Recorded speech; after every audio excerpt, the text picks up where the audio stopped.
My twin sister and I were what they call mirror twins, so I always knew when she was in trouble. She met a gambler. This guy from Turkey. She sort of fell in love with this man. I knew that he was having trouble with his green card. They were secretly married 6 days before she fell off the cliff.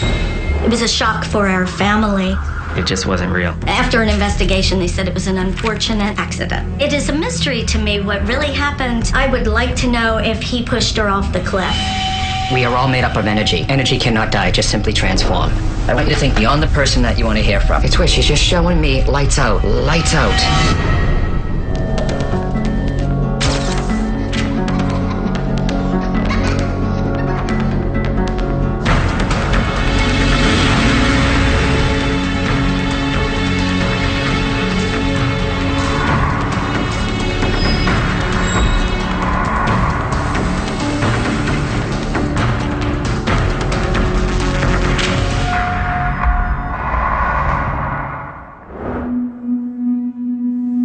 My twin sister and I were born a little over 50 years ago, and we were what they call mirror twins, which they're 1 in 1,000 sets of twins. So we were opposites in many ways, but very, very similar in the ways that counted as sisters. I'm Laura Delaney. I am a massage therapist. I live in Florida right now. I moved there recently from California, where my twin sister and I lived. Her name was Maureen, but everybody called her Mo. We lived together, we worked together, we went on vacations together. We were very close and we had all our fun together. We were both always very spiritual twins. They had a telepathic communication with each other. I always knew when she was in trouble. Mo was gregarious and big, larger than life. Hello! Watch your head, honey, there's a thing to talk to you. I was the one that could stay grounded and keep a job, and she was the one that was always staring at the clouds. Maureen moved finally to California. So, here we are. This is my twin sister Laura, who came down from Dayton, and she's still just kind of taking it all in and seeing what's happening. Eventually, we just got older, and we just kind of got tired of that lifestyle. And she got a job in a casino as a dealer. And then her sister came to California and got a job. I didn't want to be a dealer, but I was a massage therapist, so I just got a job at the hotel spa. So they called her the dealer and me the healer. I think Mo's reputation at the casino was amazing. Everyone loved Mo, everyone. And with so many personalities, it's really hard to be liked by everyone. Mo pulled that off. It just felt like she was family to me. We were friends like instantly. She was very artistic, very outgoing, very fierce, full of life. People were just drawn to her. Well, I remember her telling me that this guy from Turkey was coming to her table a lot, Junaid. She met a gambler at work. And she sort of fell in love with this man. Junaid just felt like he was hiding something. I never thought he was right for Mo. I didn't like the fact that Mo was so outgoing and open, and then he was so closed, sort of dark. He kept to himself. She was just taken with him because he was 30 years old and she was 50 by that time. And she felt very excited. You know, she'd been single for a long time and she wanted to give it a shot, and so I figured I just saw a different side of him. Maybe she's getting some amazing guy that just isn't coming through to me. I could tell that she was falling in love with the guy.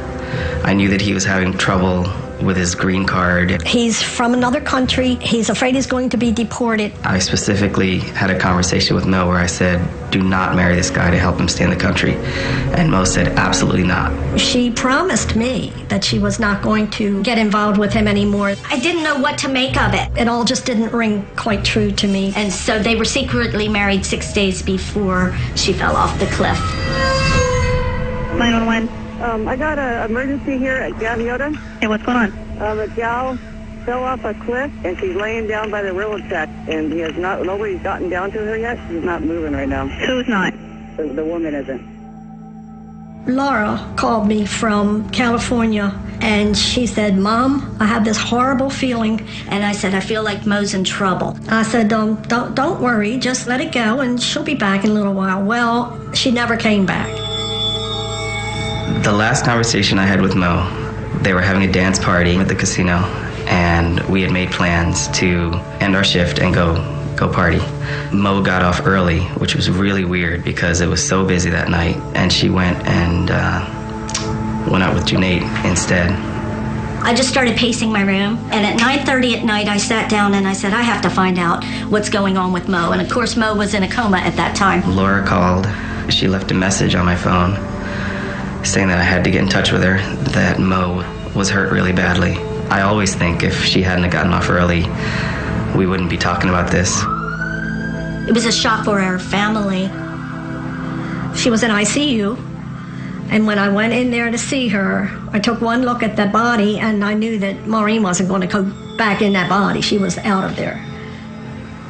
You know, she was all stitched up and head shaved, and you could see that she was in really bad shape. Someone who's like so full of life there in front of you with stitches and, you know, respirators. It just wasn't real. Mo was in a coma for 8 days. I was there with meetings with the doctor, and they decided that Mo wasn't showing signs of getting better. She was just living because of the machines. The respiratory therapist came in, and he unplugged the breathing tube. And it took about maybe 20 minutes for the whole body to shut down. You could see the color going down out of Maureen's body. Laura was standing next to me, and she said, Mom, she's not in her body. I looked in the mirror and I said, I'm never going to be happy again if Mo's not in my life. You know, it was just a very sad time. Very sad. And the whole time, Junaid was there. The first time I met this man was when he and Laura took me to the ICU to see Maureen. I was very shocked that he had been married to Maureen. I think Mo kept it a secret because she knew that we would all tell her she was crazy for doing it. And I think she went ahead and did it anyway because she was in love with him. You know, I blame him. All I know is that he brought her to the edge late at night on New Year's Eve, and he said, she fell. I said, where? Take me to the spot that she fell. In Gaviota, on the edge, there's an area right by some railroad tracks.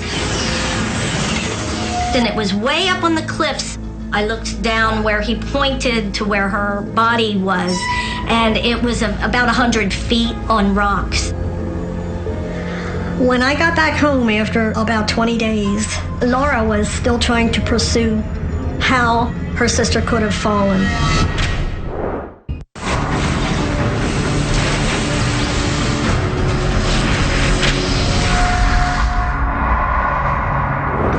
I first heard that my sister, Mo, was married after I saw my sister's body in a coma in the hospital.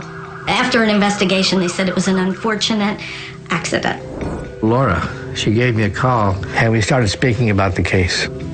Mo and this guy she married, they went to a place along the cliff, a cliff overlooking the ocean, a place where they liked going. And Mo fell to her death. I'm pissed as hell that she married that guy. He had a story for every aspect of it. He said his cell phone wasn't working. He was in the car and she had gone off, and he didn't suspect for a long time that she had fallen. It took him 30 minutes to get down to where she was. There was information that surfaced in the investigative report that there was one injury to her head that was not consistent with a fall. But there was really no evidence. There were no witnesses because they were at the beach late at night. And so nobody could move forward with a homicide investigation. What really made me suspicious of Junaid was the way he acted after. He started to go after her 401k. He took all my sister's money out of her bank accounts, and this is before she's barely cold. He tried to get her benefits, her life insurance. And he used that as a down payment for another woman, and he married her, who was a 19-year-old. It made it really obvious to me that he was just doing it not out of love, but working some angle to stay in the country. We're still trying to put it together and make sense out of it. It would be wonderful if I could find out more information about this from another source. We are all made up of energy, and then when we leave this body, that consciousness, that person, goes to the other side. Energy cannot die, just simply transform. In this body that we have, this is not who we really are. The soul is who we really are. You have to remember, you are a soul that comes with the body, not a body that comes with the soul. My name is John Hall, and I'm a psychic medium. And a psychic medium is the middleman between this world and those on the other side. Everyone has their own psychic strength, and my strength is clairsentience and clairaudience. I will feel the information. When somebody sits with me, I will feel their loved one, feel how they passed, or I will hear words, and I just give the information that I'm receiving. Sometimes it's clear, and sometimes it's not. They'll show me images and words and feelings, but they know what they're doing, and they use everything that's in my data bank, my life experience, to get me to say what I'm supposed to say. Boy, I miss her. She really did love this little trip when we would drive. Mo drove across the country. She wanted to come to California, and she ended up living on the beach for 8 months.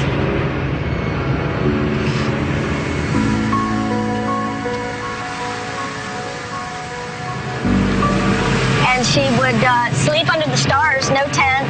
She loved it terribly.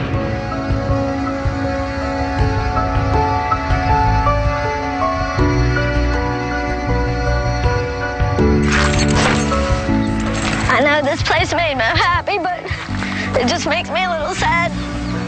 I wish, I wish she was still here.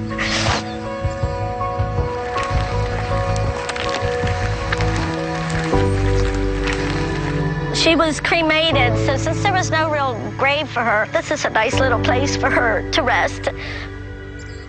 Here you go, Mo.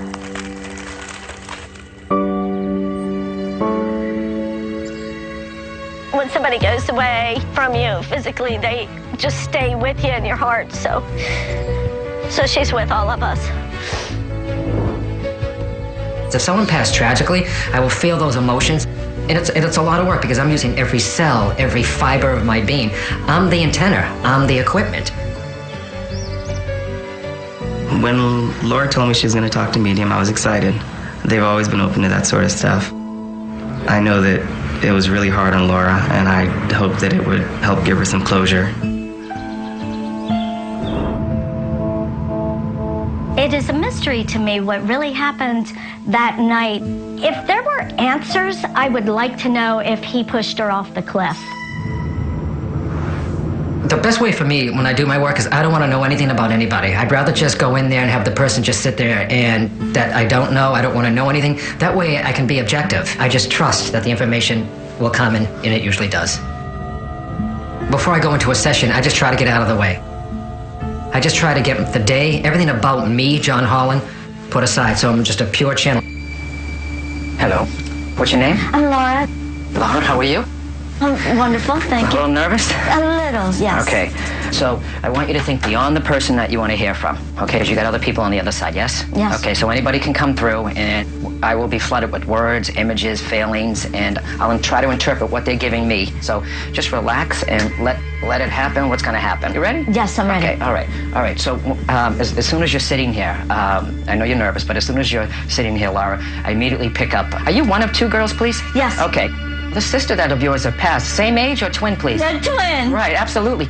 She's here. She's coming in. Hopefully she's one of the people you want to hear from, okay? But she's making me, as I'm with you, too, as she's coming through here, very lively energy. So, Yeah. yes, I understand that. Is she older than you, please? 1 minute. Yeah, she's still joking about, remember, I'm the oldest. Yeah. I'm the oldest. That's I'm right. the oldest. Yep, I understand that. I don't know where you're from. All I know is your first name.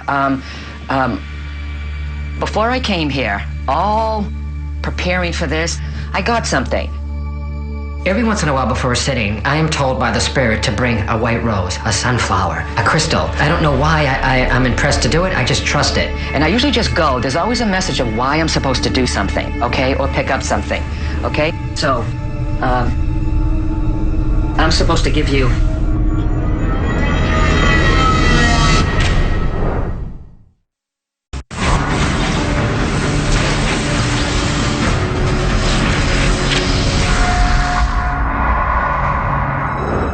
Before I came here, all preparing for this, I got something. Every once in a while before a sitting, I am told by the spirit to bring something that's, I don't know why I'm impressed to do it, I just trust it, okay?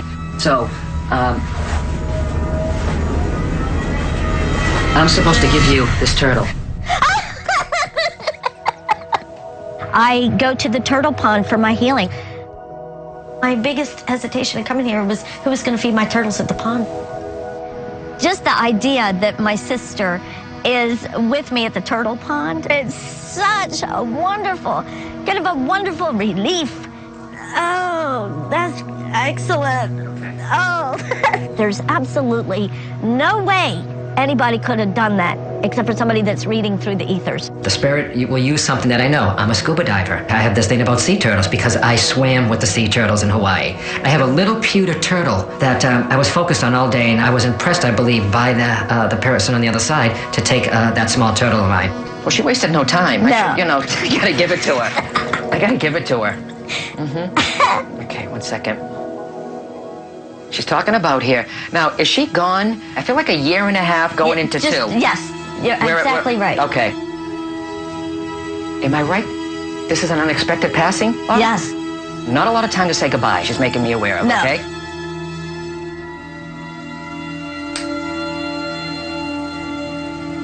It's weird. She's just showing me lights out. Lights out.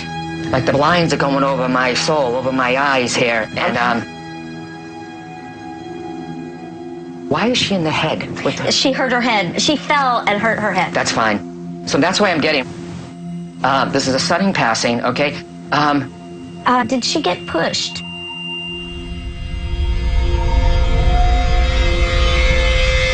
She's not taking on the responsibility or giving the responsibility of how she fell off that cliff. I will tell you this, though. My heel is going out from underneath me. I feel more of the crumbling of rocks like I'm going down. Now, if you were to be pushed off a cliff, it's more of you being projected off. Yeah. I'm getting more with my back going down that way. I'm getting more of a sliding down or giving way below me. I was pushed, I was knocked over, this was done to me. I'm getting that the earth gave way under her. And I could feel the earth, I could feel her falling down. So I believe this was an accident. She is saying to me, she is going to be your strength. She will be right behind you, okay? But she wants you to be stronger now, okay? Stronger now. I'm delighted to have had all of the answers that I needed and wanted. To know that she wasn't pushed or murdered has allowed me to sleep again. When you feel like you can't get up or you're hurting, she's the one that kicks you in the butt and says, go, go, go. Be there for Ma. Be there for Ma. Give her the rose. Give Mom the rose. Give Mom the Mom rose. collects roses. That's good. Give Mom the rose. She should just pop that right in there. Okay. There's a lot of things he touched on that were nobody else would know. Nobody.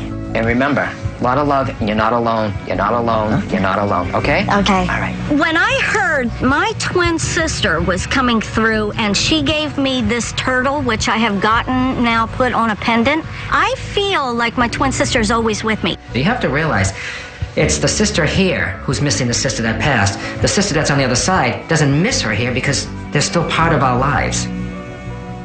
We know for sure that Maureen is here whenever we need her to be. Whenever I need her around, she's there, and that makes me happy.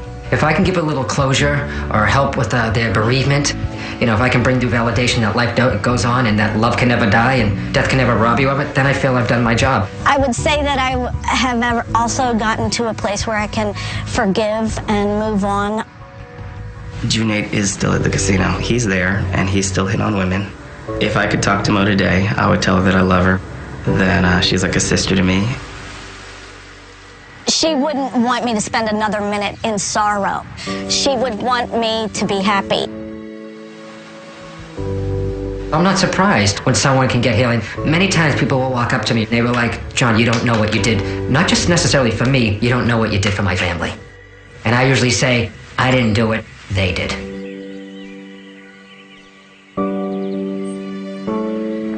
My perspective has changed an awful lot, knowing that Mo is standing right next to me all the time. Death is not the end. I am so much more alive now that I know my twin sister is still alive. It's really powerful and important to know that we don't die. We live.